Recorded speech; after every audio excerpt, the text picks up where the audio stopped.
Okay, so this movement is a barbell bent over row, and it can be performed with dumbbells as well, and the coaching cues would be exactly the same for that. In terms of this particular movement, it is a mid-upper back focus, but really there's going to be a challenge to the whole posterior chain. So we're thinking hamstrings, glutes, and we've got to be really strong in a hip hinge position. So it is a very, very complex movement with a high level of difficulty.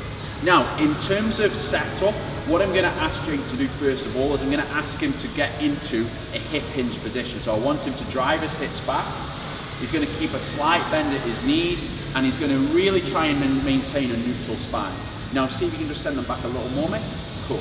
Now from this position, he's got to make sure that he's keeping tension on his glutes, keeping tension on his hamstrings, and what he's going to be thinking about doing is driving the bar through up towards his belly button, and then squeezing through and driving these shoulder blades together. So if you want to go through that for me, mate, and drive these shoulder blades together.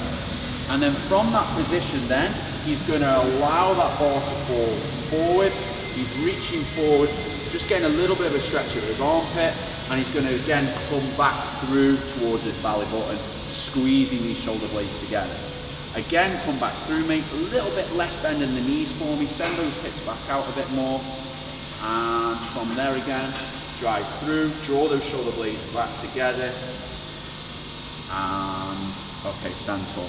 So we're thinking about drawing the elbows, driving the elbows back, drawing those shoulder blades together, but keeping in that position of a hip hinge where we've got a nice neutral spine, a break at the hips, and of course keeping tension on all of those surrounding areas.